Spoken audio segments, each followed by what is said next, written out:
శ్రీమాత్రే నమః. మొదట అందరికీ కృతజ్ఞతలు తెలుపుకుంటూ ఈరోజు భాగాన్ని మనము మొదలు పెట్టుకుందాం. గత భాగంలో మనము బయట ఏ విధంగా ఎదుగుతాము అనే విషయాలని చెప్పుకుంటూ విశ్వశక్తి నుంచి అంతరాత్మ శక్తి వరకు ఎదుగుదల ఏ క్రమంలో ఉంటుందనే విషయాన్ని మనము చెప్పుకున్నాం. ఇప్పుడు లోపల కూడాను అదే క్రమంలో ఎదుగుతూ పోతామన్నమాట, విశ్వశక్తి నుంచి అంతరాత్మ శక్తి వరకు. కాకపోతే ఇక్కడ మనము లోపల పంచభూత శక్తులతో ఎదుగుతూ ఉంటామన్నమాట. అంటే మనము బుద్ధి గురించి కానీ మనసు గురించి అంతరాత్మ గురించి చెప్పుకున్నప్పుడు ఈ శరీరంలో ఉండేటువంటి విషయాలే అనేసి అని చెప్పుకుంటాం. కానీ బుద్ధి జ్ఞానానికి సంబంధించి మనకు మెసేజ్లు కానీ విషయాలను కానీ తీసుకుంటూ ఉంటుంది. క్రియ అనేది శరీరానికి సంబంధించి జరుగుతూ ఉంటుంది. ఇంకా ఆత్మశక్తి ద్వారా అనేది మనకందరికీ తెలిసిన విషయమే. అంటే మనకు బయటికి లోపలికి పక్కన పెట్టి చూసినప్పుడు వేరే వేరేగా ఉంటుంది, కానీ కలిపి చూసినప్పుడు ఒకటే కదా అనేసి అనిపిస్తూ ఉంటుందన్నమాట. మనము వివిధ రకాలుగా వేరువేరుగా తెలుసుకోవడానికంతా కారణము మనము మొదట ద్వంద్వంలో నుంచి ఏకం లోపలికి కానీ ఏకత్వం లోపలికి కానీ మనము వెళ్ళేదనమాట. ఆ క్రమంలోనే మనకు పక్కన కానీ రెండింటిని కలిపిని కానీ విషయాలను జ్ఞానాన్ని తెలుసుకోవడం అనేది జరుగుతూ ఉంటుంది. సో ఇప్పుడు ఈ పంచభూత శక్తులలో మనకు భూశక్తి, జలశక్తి, అగ్నిశక్తి, వాయుశక్తి, ఆకాశశక్తి అనేసి 5 ఉంటాయి. ఈ విషయాలంతా మనకు ఆల్రెడీ చక్రాల గురించిన టాపిక్ వచ్చినప్పుడు దాంట్లో భూశక్తి గురించి అన్నిటి గురించిను మనము చెప్పుకున్నాం అనమాట. సో ఇక్కడ అందుకే మనము కొంచెంగానే కొంత విశ్లేషణతోనే మనము చెప్పుకుందాం. సో ఈ 5 రకాల శక్తులు లోపలివి అని ఎందుకు తీసుకుంటున్నాను అనేసి అంటే, మనం అందరూ కూడాను బయట భూమిని, జలాన్ని, అగ్నిని, వాయువుని, ఆకాశాన్ని మనం చూసాం. కానీ అనుభూతి చెందడం అనేది మనం దానిని టచ్ చేసినప్పుడు, అంటే స్పర్శల ద్వారా మనం వాటిని చూసాము, తెలుసుకున్నాం అనమాట. ఆ శక్తిని అంతా కూడాను మనము పెంపొందించుకోవాలి బయట అనేసి అంటే, దానికి మొట్టమొదటిగా లోపల ప్రాసెస్లు అనేటివి జరగడం ఇంపార్టెంట్. అందుకనే ధ్యాన సాధనల్లో మనకి ఈ బయటి 7తో పాటు మనకి లోపల 5 కూడాను ముఖ్యం అవడానికి కారణం అన్నమాట. సో ఎప్పుడైతే మనము భూశక్తిని, జలశక్తిని, అగ్నిశక్తిని, వాయుశక్తిని, ఆకాశశక్తిని మన శరీరంలో ఉన్నాయి, మన శరీరంలో కూడాను వాటిని తెలుసుకోగలిగినప్పుడే మనకు వాటి గురించినటువంటి జ్ఞానము ఇంకా ఎక్కువగా తెలుస్తుందన్నమాట. మనము ఆల్రెడీ చెప్పుకున్నాం, మన శరీరంలో ఉండేటువంటి ఖండ పదార్థం, గట్టి పదార్థం అంతా భూశక్తికి సంబంధించి చెప్పుకున్నాం. జలము, అక్కడ ఉండేటువంటి నీరు కానీ రక్తము కానీ మనకు జలశక్తి కింద లేకపోతే జల పదార్థం కింద వస్తుందన్నమాట. అగ్ని అనేది కడుపులో మాత్రమే ఉంటుందనేసి మనం చెప్పుకున్నాం. తరువాత వాయువు, ప్రతి చోటికి కూడాను వాయువు అనేది వ్యాపించి ఉంటుంది. మనము వాయుశక్తి గురించి చెప్పుకున్నప్పుడు కూడా ఈ పాయింట్ని హైలైట్ చేసి చెప్పానన్నమాట. అంటే ప్రత్యేకించి చెప్పడానికి కారణం ఏమంటే, వాయువు వ్యాపించి ఉంటుంది.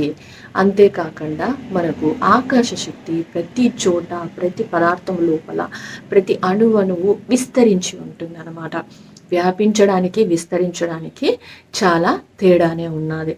అక్కడ కూడా ఆ విషయాన్ని నేను చెప్పాను, ఇక్కడ మరొకసారి చెప్తున్నాను. సో వాయువు వ్యాపించి ఉంటుంది, ఆకాశ శక్తి అనేది విస్తరించి ఉంటుందన్నమాట మనకంతా కూడాను. సో శరీరం అంతా ఈ పంచభూత శక్తులతోనే తయారయ్యింది అన్న విషయాలను మనము ఆల్రెడీ చెప్పుకున్నాం. ఇక్కడ ఏ శక్తుల కలయికతో ఏవే వస్తాయి అనేది కూడా మీకు ఇప్పుడు టూకీగా అర్థమైంది అనుకుంటున్నాను. విశ్వశక్తి ప్లస్ భూశక్తి కలిస్తే మనకు జలశక్తి వస్తుంది. విశ్వశక్తి ప్లస్ జలశక్తి కలిసినది అంటే అగ్నిశక్తిగా మారుతుంది. విశ్వశక్తి ప్లస్ అగ్నిశక్తి కలిసినాయి అంటే వాయుశక్తిగా మారుతుంది. విశ్వశక్తి ప్లస్ వాయుశక్తి కలిసింది అంటే ఆకాశశక్తిగా మారుతుంది అన్నమాట. సో ఇక్కడ పంచభూతాల గురించి మాత్రమే చెప్తున్నాను. తర్వాత భాగంలో మనము విశ్వశక్తి ప్లస్ ఆకాశశక్తి ఈక్వల్స్ టు ఆత్మశక్తి అనే దాని గురించి చెప్పుకుందాం. సో ఈ పంచభూతాల గురించి ఒకేసారి చెప్పడానికి కారణం ఏమి అంటే, ఆల్రెడీ మనము నాడీ మండలం గురించి కానీ చక్రాల గురించి కానీ చెప్పుకున్నప్పుడు ఈ 5 శక్తుల గురించి చెప్పుకునే ఉన్నాం కాబట్టి మనకు శరీరంలో విశ్వశక్తిని తీసుకొని ఒకటిగా అంటే భూశక్తిగా కన్వర్ట్ చేసుకొని మనకు కండరాల ప్రాబ్లమ్స్, మజిల్ ప్రాబ్లమ్స్ ఏమేమైతే ఉంటాయో వాటినంతా కూడాను క్యూర్ చేసుకోవచ్చు అనేసి మనము చెప్పుకున్నాం అనమాట. శరీరంలోని రోగాలను తగ్గించుకున్నప్పుడు మనము ఆ శక్తిని ఎక్కువగా అనుభూతి చెందడానికి కానీ అనుభవపూర్వకంగా రోగాలు తగ్గడం అనేది కానీ మనము అందరూ చూసే ఉంటాము. కాబట్టినే రోగము అనేది నేను ఎగ్జాంపుల్గా అక్కడ మనము తీసుకుని చెప్పుకున్నాము. ఇక్కడ మరొకసారి కూడా దానిని తీసుకుంటున్నాను అనమాట. సో ఎప్పుడైతే మనకు ఆ మజిల్ ప్రాబ్లమ్స్ అన్నీ ఉన్నాయి అనేసి అంటే మనము విశ్వశక్తి ద్వారా దానిని భూశక్తిగా కన్వర్ట్ చేసుకొని అక్కడ ఉండేటువంటి మజిల్ ప్రాబ్లమ్స్లో ఉన్న సమస్యని మనము క్లియర్ చేసుకోవడానికి అవకాశం ఉంటుందన్నమాట. సో అలా భూశక్తిలో ఒక కండరంలో ఉండేటువంటి సమస్యల్ని తొలగించుకోవడానికి కూడాను మనము విశ్వశక్తిని ఎందుకు వాడుకుంటున్నాము అనేసి అంటే 2 శక్తుల కలయికతో కలిపితే ఒక ఫైర్ అనేది అంటే ఉష్ణం అనేది ఏర్పడుతుంది అన్నమాట.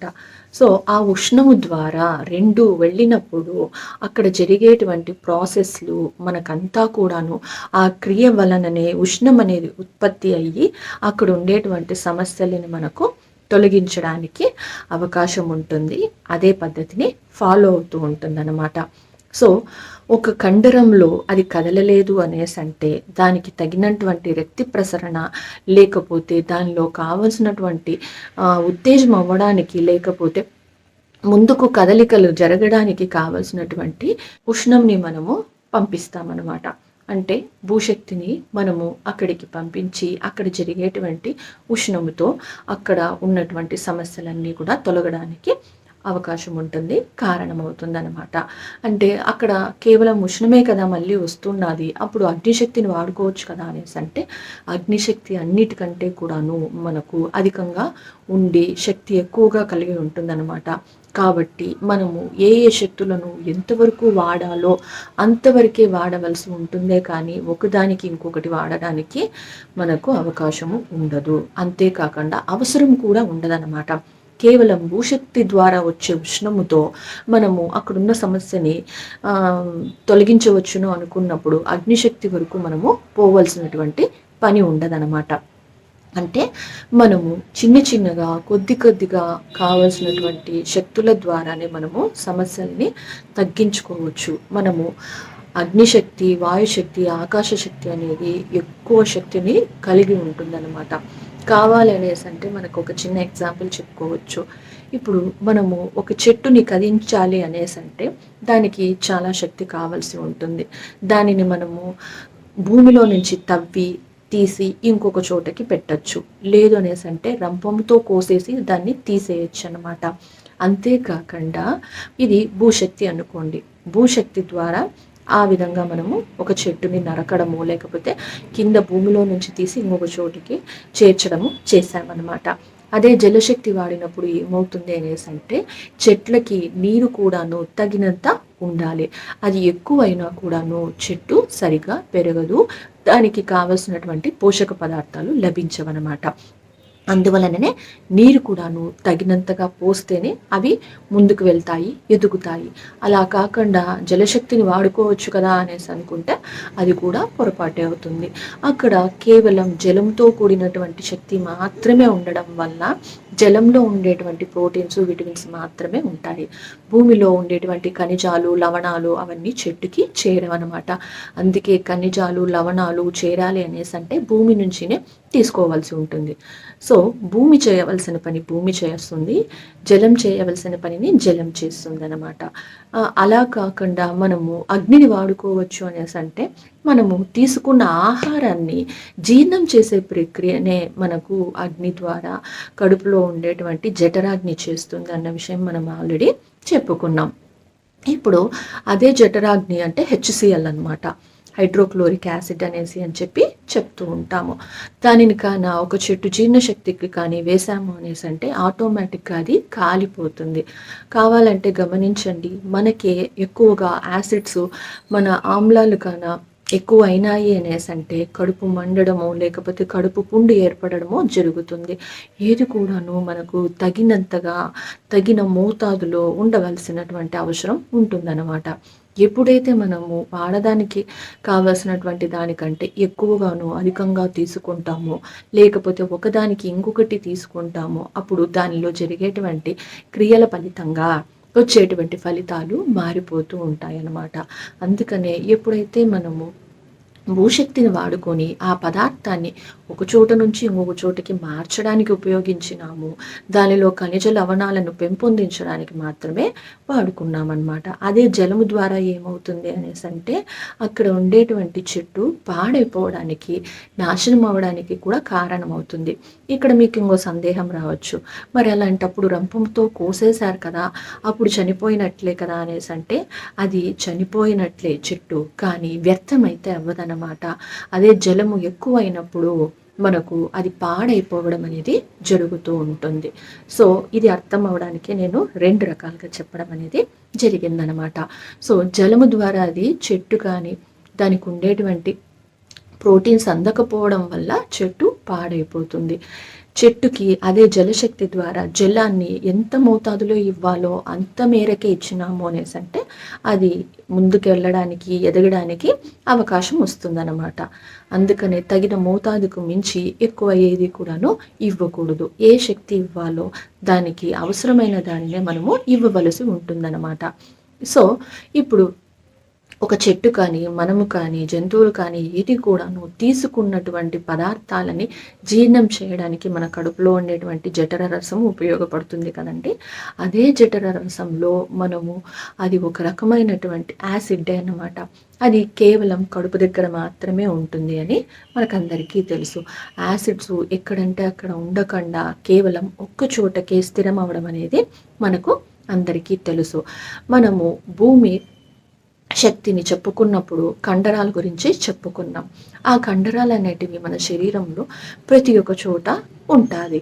అదే కనుక కేవలం కట్టి శరీరం ఉందనుకోండి, వాళ్ళకి 1 కిలో మాంసం కూడా ఉండదు అనేసి చెప్తూ ఉంటాం. అప్పుడు అటువంటి మనిషికి కూడా కండ లేకున్నా కూడాను అతను భూశక్తి గురించి కానీ, భూశక్తిని కలిగినటువంటి శక్తిని కానీ అతను కలిగే ఉంటాడనమాట. ఎందుకు అనేసంటే ఒక పదార్థం అనేది నిలబడడానికి కావలసినటువంటి బలం అనేది, శక్తి అంతా కూడాను అతను కలిగి ఉంటాడనమాట. అంటే కేవలం కట్టి శరీరంతో 1 కిలో కండ కూడా అతనికి మొత్తం శరీరం అంతా ఎక్కడా లేకపోయినా కూడాను అతనికి చర్మం అనేది కూడాను కండతోనే సమానమవుతుందనమాట. ఇలా చెప్పడానికి కారణం ఏమి అనేసంటే మనకు కండ అనంగానే మనం లావుగా ఉండడము, చబ్బీగా ఉండడము ఇట్లాంటివన్నీ చెప్పుకుంటూ ఉంటాం. కానీ మనకు కండ లేకపోయినా కూడాను శరీరంలో ఉండేటువంటి రక్తనాళాల ద్వారా ప్రతి అవయవానికి రక్తం అనేది పంపబడుతూ ఉంటుంది, చేర్చబడుతూ ఉంటుంది. అంతేకాకుండా దాని ద్వారానే మనము ఆక్సిజన్ కానీ, ప్రోటీన్స్, లవణాలు అవన్నీ కూడాను ప్రతి భాగాలకి మనము అందిస్తూ ఉంటుందన్నమాట. సో అంటే చర్మము కూడాను మనకి కండతోనే సమానం. సో కండ లేదు కదా, మనము అలాంటప్పుడు భూశక్తి లేదు అనేసి అనుకోకూడదు. సో ఈ భూశక్తి ద్వారా మనము ప్రతి చోటకి ఉండేటువంటి పదార్థాలకు వర్తిస్తుందన్నమాట. ఇప్పుడు రోగాలు తగ్గించుకోవడానికి ఎగ్జాంపుల్గా మనము చెప్పుకున్నాం. మనము ఏ శక్తిని అయితే వాడవలసి ఉంటుందో దానిని కాకుండా వేరే దానిని ఎందుకు వాడకూడదు అనే విషయం ఇప్పుడు మీకు అర్థమైంది అనుకుంటున్నాను. సో ఇప్పుడు భూశక్తి, జలశక్తి, అగ్నిశక్తి చెప్పుకున్నాం.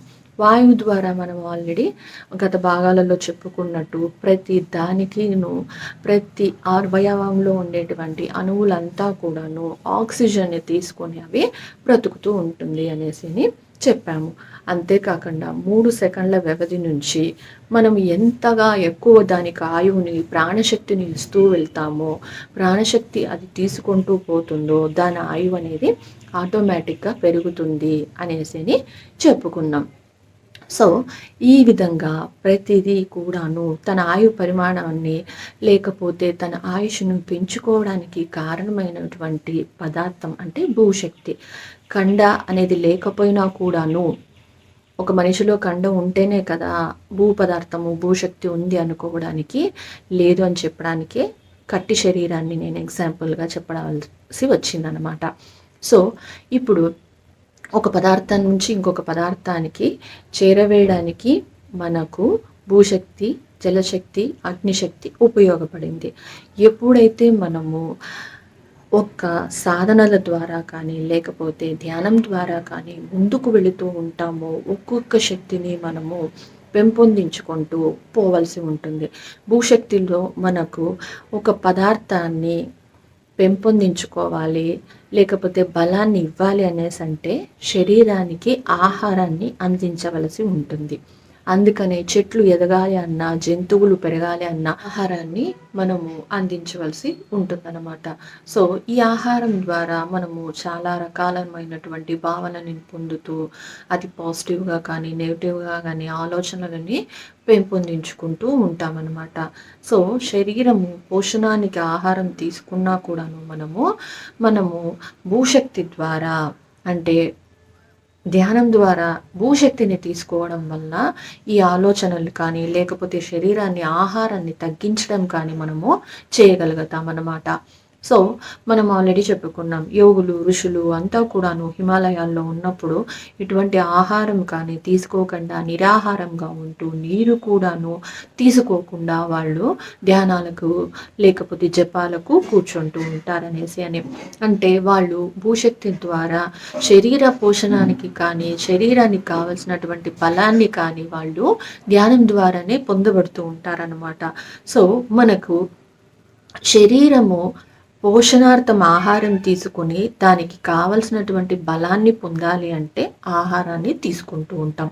అదే ధ్యానంలో అయితే మనము భూశక్తిని తీసుకోవడం ద్వారా శరీరానికి కావలసినటువంటి బలాన్ని శక్తి ద్వారా అందిస్తూ లేకపోతే శక్తినే అందిస్తూ డైరెక్ట్గా మనము జీవనాన్ని సాగిస్తామన్నమాట.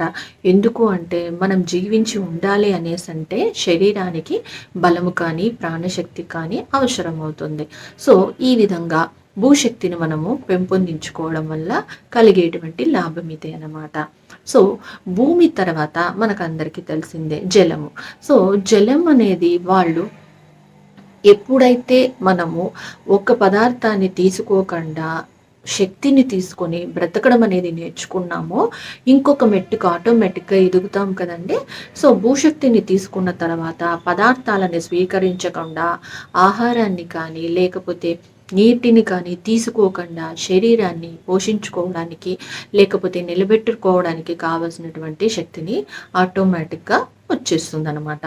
భూశక్తి గురించి ఎక్కువగా చెప్పడానికి కారణం ఏమి అనేసి అంటే ఒక శక్తి అర్థమైపోయింది అనేసి అంటే మిగిలిన శక్తిని మనము సులభంగా అర్థం చేసుకోవచ్చు. సో ఈ విధంగా జలము నీరు లేకుండా మనకు శరీరం అనేది నిలబడడానికి కానీ జీవించి ఉండడానికి కానీ కావలసినటువంటి శక్తిని మనము ధ్యానం ద్వారా పొందవచ్చు. ఆల్రెడీ మనం చెప్పుకున్నాం, విశ్వశక్తి ప్లస్ భూశక్తి ఈక్వల్స్ టునే జలశక్తి అవుతుంది అని. సో మనకు మరి భూశక్తి ఎలా వస్తుంది అనేసి అంటే విశ్వశక్తి ప్లస్ ప్రాణశక్తి అన్నమాట. సో విశ్వశక్తి ప్లస్ ప్రాణశక్తి అవ్వగానే మనకి భూశక్తి అనేది ఏర్పడిపోతుంది. ఈ రెండు శక్తుల కలయికతో మనము భూశక్తిని సంపాదించుకోవచ్చు, పెంపొందించుకోవచ్చు. మళ్ళీ విశ్వశక్తి ప్లస్ భూశక్తి అయిపోతే జలశక్తి వస్తుంది. అది ఆల్రెడీ మనం చెప్పుకున్నాం. ఇక్కడ మనము విశ్వశక్తి ప్లస్ జలశక్తి ఈక్వల్స్ టు అగ్నిశక్తికి వచ్చేటప్పటికి కొంచెము అర్థం చేసుకోవాల్సినటువంటి అవసరము ఉంటుందన్నమాట. ఇక్కడ మనం ఏం చేస్తాము అనేసి అంటే మనకు శరీరానికి 70% నీరే ఉంటుందనే విషయం అందరికీ తెలుసు. నీరు లేకుండా శరీరం ఉండడానికి కావలసినటువంటి శక్తిని సంపాదించుకుంటాం కాబట్టి మనకు జలశక్తి కూడాను ఉండిపోతుంది. ఇప్పుడు అగ్నిశక్తి మరి ఎలా అనేసి అంటే ఇక్కడ మనము అవి లేకుండా ఉండడం అనేది దానికి ప్రత్యామ్నాయంగా మనము ధ్యానం ద్వారా జలశక్తిని భూశక్తిని ఈ విధంగా మనము విశ్వశక్తిని కన్వర్ట్ చేసుకున్నాం. మరి ఇక్కడ అగ్నిశక్తిని కన్వర్ట్ చేసుకోవడం కంటే ముందుగా కొంచెం అర్థం చేసుకోవాల్సిన అవసరం ఉంటుందన్నమాట. ఏమనేసంటే అగ్నిశక్తిని మాత్రము మనము సృష్టించుకోవడానికి కానీ లేకపోతే మార్పు చెందించుకోవడానికంటే ముందు 2 రకాల సాధనలు కానీ 2 రకాల విషయాలు కానీ మనకు అవసరం అవుతుందన్నమాట. సో అందుకనే దాని గురించి నెక్స్ట్ భాగంలో మనము వివరంగా చెప్పుకుందాం. సో ఇప్పటి వరకు అయితే మనము భూశక్తి ద్వారా భూ అనే పదార్థం అనేది కండ అనేసి మనం శరీరంలో చెప్పుకున్నాం. సో ఈ విధంగా మనము ఒక్కొక్క శక్తిని పెంపొందించుకుంటూ భూశక్తి ద్వారా మనము శరీరానికి అన్నము లేకుండా ఉండడానికి కావలసినటువంటి శక్తిని మనము సంపాదించుకోవచ్చు. అంతేకాకుండా రోగాల గురించి మనం ఎగ్జాంపుల్ చెప్పుకున్నాం కదా, ఆ రోగాల గురించి రోగంలో తగ్గినప్పుడు కండరాలలో మనం ఆటోమేటిక్గా జరిగేటువంటి ప్రాణశక్తి ఎక్కువ అవ్వడము, లేకపోతే ప్రాణం ఎక్కువ కాలం నిలబెట్టుకుంటూ చిరంజీవత్వాన్ని పొందడం అనేది చేస్తూ ఉంటాం. ఇంకా జలం అనేది మనకు ఏ విధంగా ఉపయోగపడుతుంది అనేసి అంటే శరీరంలో రక్తము ప్రతి చోటకి ప్రతి కణానికి ఏ విధంగా అయితే ప్రాణశక్తిని అందిస్తుందో అదే విధంగా జలము మన శరీరంలో శక్తిని తీసుకున్నప్పుడు ప్రతి అణువణువు కూడాను తీసుకునే విధంగా టాప్ టు బాటమ్ అంటే నఖశిఖ పర్యంతం శిరస్సు నుంచి కాలి గోటి వరకు కానీ కాళ్ళ నుంచి శిరస్సు వరకు కానీ వెళ్ళడానికి కావలసినటువంటి సహాయాన్ని అందిస్తుందన్నమాట. ఏ విధంగా అయితే రక్తము టాప్ టు బాటమ్ శిరస్సు నుంచి కాళ్ళకు కాళ్ళ నుంచి తలకు అనేది ప్రసరింపజేస్తుందో అదే విధంగా జలశక్తి కూడాను మనకు ఉపయోగపడుతుంది అన్నమాట.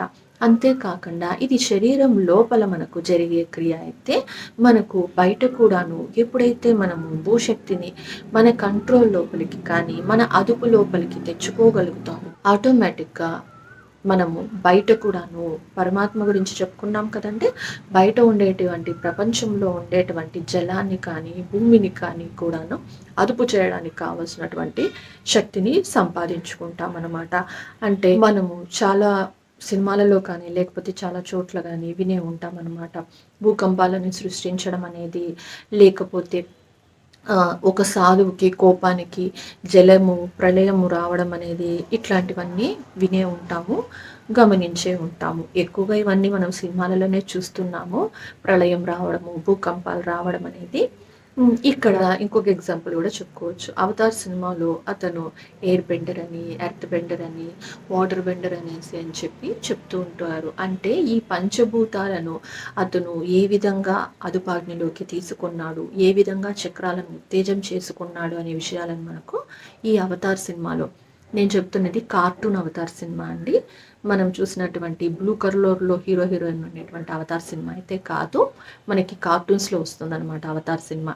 సో ఆ విధంగా మనకు పంచభూత శక్తులను ఏ విధంగా అతను అదుపు చేస్తాడు అనేది మనము ఎక్కువగా సినిమాలలోనే చూస్తూ ఉంటాము. కానీ ఎక్కువగా ఋషులు మునులు కోపం వచ్చినప్పుడు శాపాలు పెట్టడం అనేటప్పుడు జలాన్ని యూజ్ చేస్తారు. అంటే జలము ద్వారా ఆ శక్తిని పంపించి అక్కడ ఉండేటువంటి శక్తిని అంటే ప్రళయాన్ని కానీ లేకపోతే ఎదుటి మనిషి శాపాన్ని కానీ ఇవ్వడం అనేది మనము తెలుసుకున్నాం. అంతేకాకుండా ఒక చోట భూకంపం రావాలి అన్నా, భూస్థాపితం అంటే భూమి లోపలికి వెళ్ళిపోవాలని శాపాలు పెట్టినా కూడాను జరగడానికి కారణం ఏమేనేసంటే భూమి చీల్చుకొని ఆ పదార్థము కానీ లేకపోతే భూకంపాలు వచ్చి ఆ ప్రదేశం అంతా నాశనం అయిపోవడానికి కానీ కావలసినటువంటి శక్తిని ఆ ఋషులు కానీ మునులు కానీ పొంది ఉంటారనమాట. అంటే భూశక్తి ద్వారా శరీరంలో మనం రోగాలు తగ్గుతాయని ఒక్కటే చెప్పుకున్నాము. అంతేకాకుండా మనము కండరాలలో ఉండేటువంటి ప్రాణశక్తిని పెంపొందించుకుంటూ చిరంజీవత్వాన్ని వరకు కూడా వెళ్ళవచ్చును. మనం అది గమనించవలసి ఉంటుంది. ఎందుకంటే అణువు నుంచి బ్రహ్మాండం వరకు చేరగలిగేటువంటి శక్తి భూశక్తితోనే మొదలవుతుందన్నమాట. అందుకని ఎక్కువగా భూశక్తి గురించి చెప్పడానికి కారణమైంది. జలం అనేది ప్రతి చోటను ఒక చోటికి ఒకటి ప్రవహించడానికి కావలసినటువంటి సహాయాన్ని అందిస్తూ ఉంటుందన్నమాట. సో ఈ సహాయాన్ని అందించే శక్తి మనకు జలానికి ఉంటుంది.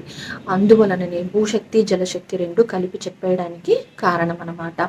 ఒకటి జరిగింది అనేసి అంటే రెండవది ఉపయోగపడుతుందన్నమాట. సో ఈ జలశక్తి అనేది ప్రళయాలకి మనము లేకపోతే వల్ఫూల్కి ఇలా సృష్టించడానికి కారణమైనప్పుడు బయట కూడాను జలశక్తి మీద మనకు పట్టు సాధించినప్పుడే వస్తుందన్నమాట. చాలా వరకు మనము పరమాత్మ గురించి తెలుసుకున్నప్పుడు, పరమాత్మ శక్తి గురించి తెలుసుకున్నప్పుడు ఇటువంటి బయట విషయాలను మనము తెలుసుకుంటూ ఉంటాం అన్నమాట. అదే లోపలికి వచ్చేటప్పటికి మన శరీరంలో ఉండేటువంటి పంచభూతాలని మనము అదుపు చేసుకోవడానికి ఉపయోగిస్తాం. సో ఇక్కడ నేను లోపల ఎగ్జాంపుల్ మాత్రమే తీసుకున్నానన్నమాట. బయట వచ్చి పరమాత్మ శక్తిలో మనము ఈ శక్తులన్నిటిని అదుపాజ్ఞ చేసిన తర్వాత బయట కూడా మనము చేయగలమన్నమాట.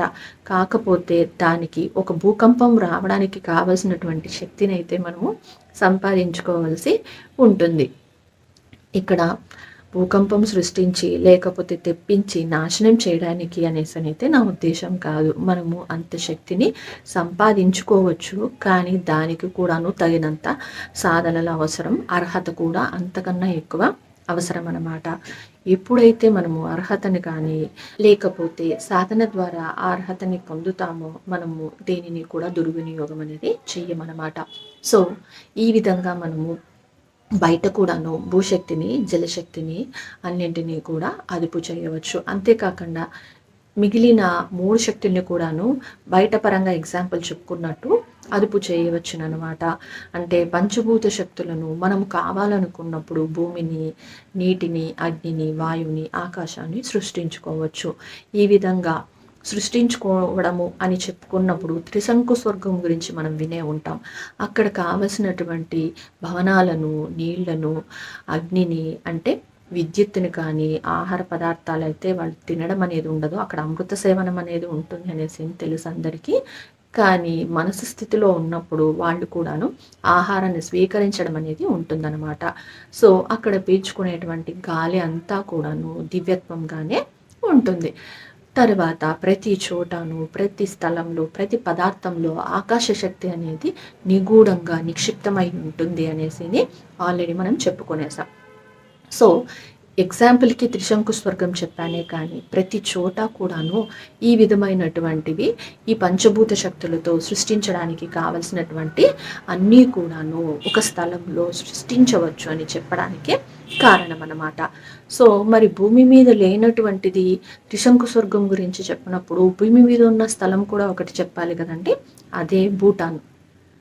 సో ఈ భూటాన్ అనే నగరం వచ్చి అక్కడ ఉన్నటువంటి అంటే ఆ కాలంలో పాతకాలంలో గురువుల సహాయంతో ఒక గురువు నిర్మించినటువంటి నగరమే భూటాన్ అన్నమాట. అక్కడ మనము వెళ్ళినప్పుడు ఒక స్థలంలో ఒక గురువు తన శిష్యులు 108 యొక్క సమాధులు అనేది చూడవచ్చు. అంతేకాకుండా ఆ గురువు యొక్క సృష్టినే భూటాన్ నగరం అనేసి చెప్తూ ఉంటారు. అంతేకాకుండా నేను వెళ్ళినప్పుడు స్వయంగా నేను కూడా చూడడం అనేది జరిగిందనమాట. అంటే మనము కొన్ని ధ్యానంలో చూసినప్పుడు దాన్ని అద్భుతంగా అనుకుంటూ ఉంటాము, కానీ ఇతరులకు చెప్పినప్పుడు వాళ్ళు నమ్ముతారు లేదు అనేది వాళ్ళ స్వవిషయం అన్నమాట. సో అలా ఒక గురువు యొక్క సృష్టినే భూటాన్ నగరం అన్నమాట. భూమి మీద చెప్పుకోవడానికి ఉండేటువంటి ఏకైక స్థలం అదే. అంతేకాకుండా మనకు ఒక సృష్టి గురించి చెప్పినప్పుడు భూటాన్ని ఎగ్జాంపుల్గా తీసుకోవచ్చు. కుదిరితే ప్రతి ఒక్కరూ ధ్యానులు వెళ్ళవలసిన స్థలం అయితే భూటాన్. సో ఈ విధంగా ఒక మనిషి పంచభూతాలతో కలిపి సృష్టించిన నగరము భూటాన్ అన్నమాట. ఈ విధంగా భూమి మీద ఉన్న ఒకే ఒక ఎగ్జాంపుల్ కూడా నాకైతే అదే. సో మనము బయటన్నా ఎదగడం అనేది నేర్చుకుంటూ ఉంటాము, లోపలన్నా ఎదగడం అనేది నేర్చుకుంటూ ఉంటాం. కానీ చివరి జన్మలో మాత్రమే మనము అన్నింటి గురించిన విశేషాలను తెలుసుకుంటూ ఉన్నాము అని చెప్పాం కదండి. సో అందుకనేసి మనము అందరూ కూడాను నేర్చుకునేటువంటి విషయము అంటే ఇప్పుడు ఎక్కడ ఉన్నాము, ఏం నేర్చుకుంటున్నాము అనేదే ముఖ్యమన్నమాట. అది బయట నేర్చుకుంటున్నామా, లోపల నేర్చుకుంటున్నామా అనేసి ప్రతిదీ కూడాను ఇప్పుడు జరుగుతున్న దాన్ని స్వీకరించండి. అది చేయలేదు, ఇది చేయలేదు, అది కావాలి, ఇది కావాలి అన్న ఆలోచనలతో అయితే మనము ఏది చేయకూడదు. అంతేకాకుండా మనకి ఏది రావలసి ఉంటుందో, ఏది నేర్చుకోవాల్సి ఉంటుందో అదే వస్తుందన్నమాట. సో బయట పంచభూతాలతో సృష్టించిన నగరం కానీ సృష్టించిన స్థలం కానీ భూటాన్. మనము లోపల ఎగ్జాంపుల్గా రోగం గురించి చెప్పుకున్నాం.